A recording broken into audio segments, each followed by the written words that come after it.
Welcome to the Helping Families Be Happy podcast, where we explore the often messy world of family, love, and relationships. I am your host for this podcast, Dr. Carla Marie Manley, a practicing clinical psychologist, wellness advocate, and author based in Sonoma County, California. I've teamed up with Familius Publishing to bring you nourishing real life information about love, family, relationships, and life. And now I am thrilled to introduce today's wonderful guest, Emily Liebel, who will be talking with us about her role in the website Run Wild My Child. Welcome to the podcast, Emily. It's lovely to meet you. Hi, it's great to be here. Thank you so much. So before we dive into Run Wild My Child, I love that, by the way, can you tell our listeners a little bit about what makes you you? Well, I have a real passion for books and children's books in particular, and getting kids to read, and another one for getting kids outside. And I have found a really great way to overlap those. And I found that this niche that I'm in by pairing books and the outdoors and making sure that both are a real focus for kids has been a real joy for me and has really made me excited. So I think that that's where I'm at right now and kind of what my focus and passions are. And I love doing it. It sounds amazing. So, do you have kids of your own?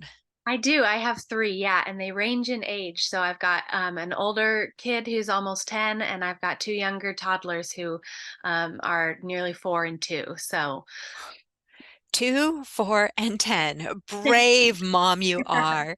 I My know. goodness. So, tell me a little bit about books in your life. Did you love books from childhood forward? Yes. So myself and my two brothers are actually named after literary figures that my mother really loved. So I am named after Emily Dickinson. So as you probably can guess, our childhood was filled with books, filled with literature, and our family just always bonded over books and over different things that we learned from our reading, and it was just kind of how we spent our quality time together. So that's been a lifelong thing for me. I love that. Can't resist the question here. Your brother's names. Yes. Okay. My next brother is named for Bob Dylan. His name is Dylan. And then my youngest is named for Christopher Robin. His name is Christopher. Christopher. Oh my goodness. So, in your childhood, how did your mom expose you to books? Were there bedtime stories? How were books woven into your daily life? Yeah, we read books together as a family all the time. She was always taking us to the public library to check out books. We had shelves in our house that were stuffed full of books, and we had access to all of them. She never restricted us from taking a book out if we were interested in it, and we she would read us books at night. I remember cuddling up in my brother's bed, all three of us in the same room, to read The Lion, the Witch, and the Wardrobe with our mom before bedtime. And it was always really fun that there were just books everywhere all the time for us to engage with and to ask questions about. That is so magical. And the familiars, they have their, habits of a healthy family. And Mhm. among those habits are learning together, reading together, playing together. So we'll dive into how you use some of these habits naturally in your own Yeah. life. How do you make it work in your own life to bring books and the outdoors? How does that work for you? How do you bring those two together? Yeah, so I have found I got my master's in teaching, and I found in that program that my favorite classes were the children's literature classes, and we had to kind of build a classroom library. So I think that's where my personal, although I grew up with it, my personal connection to children's literature kind of began in my master's program. And I was able to say, wow, there's so many books about any different topic that you could think of. And these books are really helpful for the classroom, for the home, for learning experiences, for exposing kids to different things that they may not be able to experience in their own everyday lives. And I really found that some of the most beautiful books that I found that I just barely wanted to touch because they were just too gorgeous to look at were books about the outdoors. Um, and so I really started focusing on how fun it was to take my kids outside, and then to either before or after to show books that overlapped with that or that enhanced their experiences in some way. And recently, one of the ones that I've really loved is the Familius published illustrated Robert Frost poem, The Road Not Taken. It's Mm. a gorgeous book. It's very golden. It looks like fall, and it's a beautiful book. And it's so fun to be able to have a book like that and pull it out before a hike, and then take our kids on the hike and be able to share poetry with them or have them see the outdoors in a new way because they were able to sit down before and kind of wrap their brains around what they might experience. Ah, so you're naturally incorporating a specific book into that outdoor excursion. Right. So you're combining literature, you're combining pictures and the energy, as you said, a very golden book, and being able to take that. And do you talk about it when you're on the walk a Oh, lot? yes, Yeah? absolutely. Yeah. I've written for Run Wild My Child for her website. The owner is Sarah. And she has given me a lot of chances to be creative and to pair the books and the outdoors together. And I've written a couple posts for her site about books that I would pair with different activities. So I wrote one over the summer for warm weather activities, and it had 25 plus books about swimming, about hiking, about camping, about national parks, and how to use them before you go on an activity or an adventure, during the adventure, and as well as after the adventure. And I'm writing one right now that will be for colder weather, like fall and winter books as well. It sounds amazing. So let's dive into the website for a minute. Run Wild My Child. Tell me a little bit about how that name, those words apply to the website and to the message. Yeah, so Sarah started this website probably 6 years ago, and it has become a resource for families who want to get their kids outside more. And they're busy, maybe they don't have the resources, maybe they don't know where to look to find the best places for their kids, and they need something that encourages them, that inspires them, that gives them maybe craft ideas, or like I've done, book ideas, and gets their kids off screens and outside to play and explore and just be children. So she wants her kids to just run and to be wild, and it has been a passion for her and her family, and she invites people to read her website, to use her guides and her resources that she has.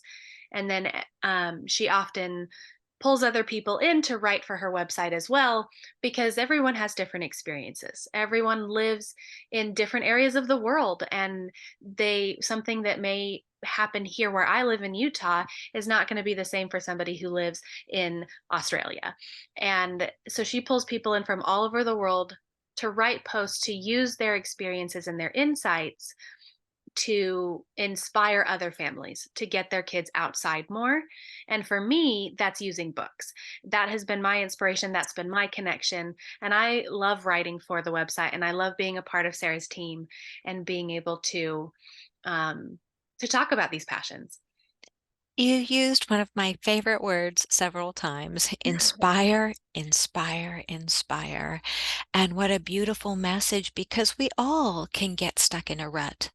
Kids go to school, come home, do this, do that, and forget that the outdoors is not only great for our mental health and our physical health, but it is the perfect forum to invite books and the energy of books and literature at all age levels. And so it sounds like what you're doing is giving parents who may get stuck in the doldrums, as we all do, you're giving them inspiration for Right. new ways. They don't have to create it, they don't have to think about it, they can just go and be inspired and follow a new path. Right. Yeah. Sarah has a guide right now for October that she's using as a challenge for her followers and the people who read her website. And you can just download it off her website for free. And it has three different options for getting your family outside in the month of October. And it could be choosing 20 minutes outside every day, choosing 15 hours over the course of the month, or doing some micro adventures and making just small connections to little activities that you can challenge your family with to get outside. Okay, I love that one, the little micro challenges. Could you tell me the micro adventures? What would one of those look like with a book in hand? Okay, so I live in Utah in Salt Lake City, and it's right in the foothills before you hit the mountains and the canyons.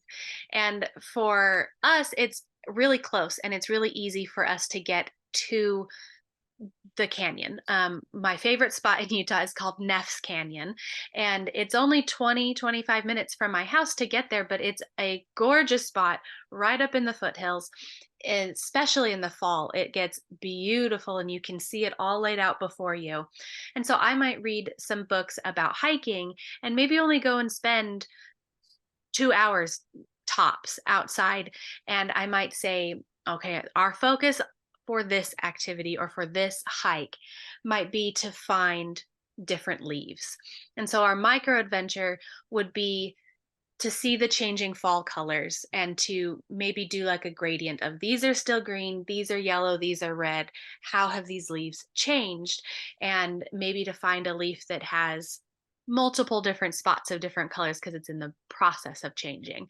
So that would kind of be where I would put it. And so I might bring books in about colors, I might bring books in about hiking and about the changing, like maybe a nonfiction book about trees and about the changing seasons. So there's a lot of options that can match up with just a short activity. And even if you don't have 2 hours, it can be shorter. It can be a walk through your neighborhood to do the same thing. I love that it makes it so accessible. So for someone Mhm. who has more time, you can take a long drive. For someone who doesn't have a lot of time, you could do that particular one in 15 minutes. Right. Just walking around the neighborhood, watching the leaves. So I have a question for you because it seems like perhaps for parents who also want to do some sort of outdoor cooking even, Mhm. outdoor adventures, are there books that you're aware of where someone can do some outdoor cooking? Yes, there are quite a few. There's some books that are 101 outdoor activities, or there's this one that I love that's gorgeously illustrated. It's so bright and beautiful. It's called Sunday Fun Day, and it has a different activity or craft to do outside every weekend of the year. So those books like that will have crafts, they will have games, they will have I Spy type challenges or connections, as well as recipes that you can do while you're outside. Um, and there are some others that have like a collection of recipes of crafts for each season. There's a series that has one for each season. And I love those books because not only do they have recipes for people who want to cook outside or for people who want to maybe forage some mushrooms, but for people who also want to do an activity like a leaf rubbing, or if they want to play a game outside, like an I Spy game or something like that. There's some really fun options in these books that are just filled with ideas. Well, you got to my next two questions already, so you wrapped those up, one about crafting and creativity outdoors, and the other about games. So thank you. You've covered those. I have Right. another question for you. What about for families where they want to use books and the outdoors as a platform for talking about whether it's eco-anxiety or how to care for the environment? What are your thoughts on that? Any books that you're aware of for those purposes? There are so many. Well, I recently read a book called Stand Up, and it starts out just black and white. And as the kids become more aware of how the trees are fading away, how it's becoming more industrial in their neighborhood, and how they would prefer more outdoor spaces protected in their homes.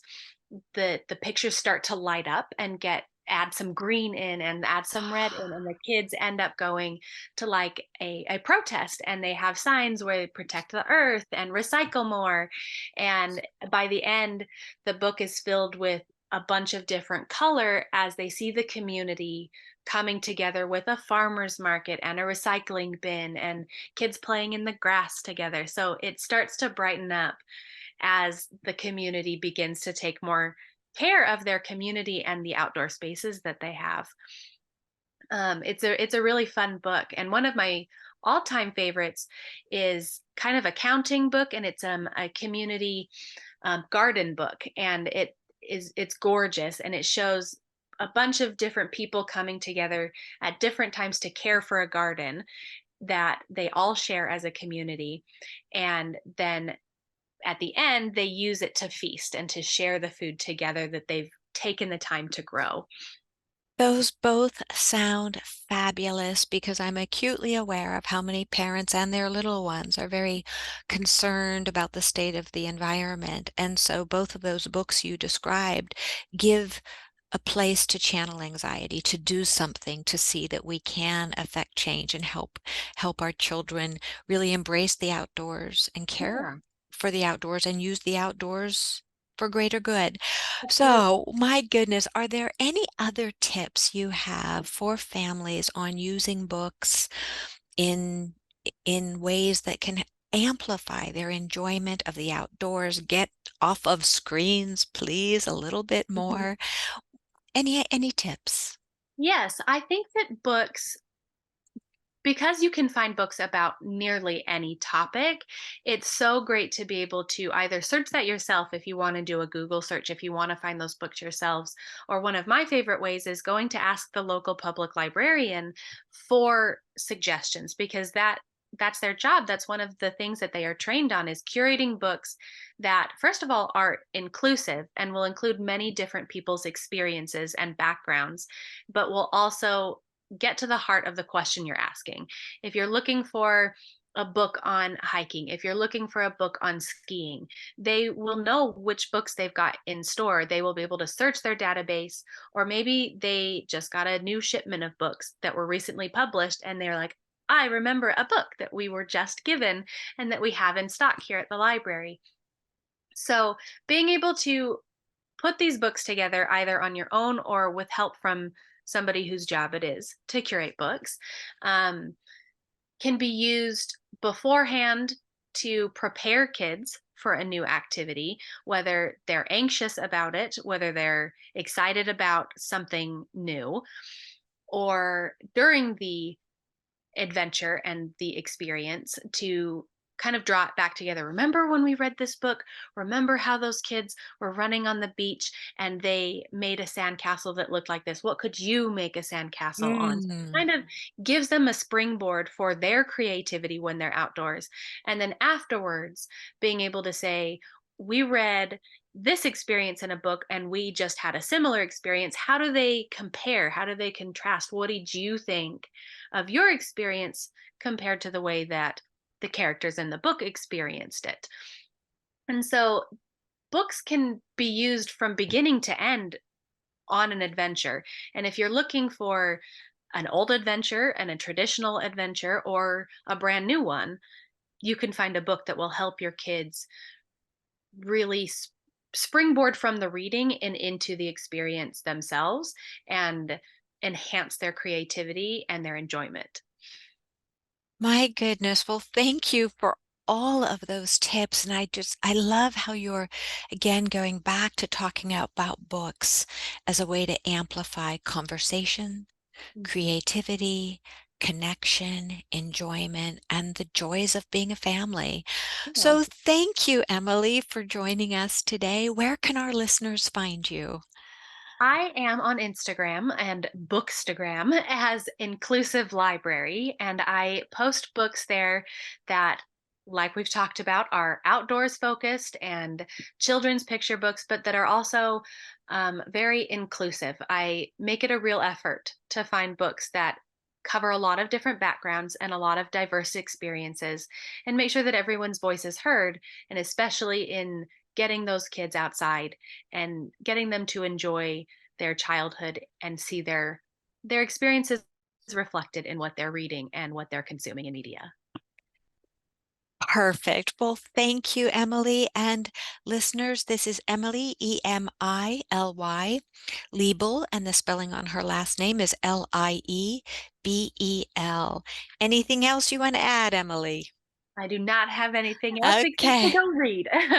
go read. And the website we've talked about is Run Wild, My Child. Thanks again, Emily. So appreciated. It has been such a pleasure sharing time with you. Thank you so much. And as we conclude today's podcast, I'd like to thank Familius Publishing for their support in bringing this podcast to your ears and your heart.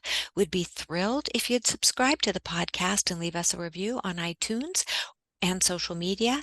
If you'd like more wonderful Familius content, be sure to visit us at familius.com, where you will find our Habit Hub blog, as well as a spectacular selection of books for families. One step at a time, we can and will make the world a happier place. Thank you for sharing your time with me, Dr. Carla Marie Manley. It's been a joy and a true pleasure. Be well and shine, shine, shine as only you can do.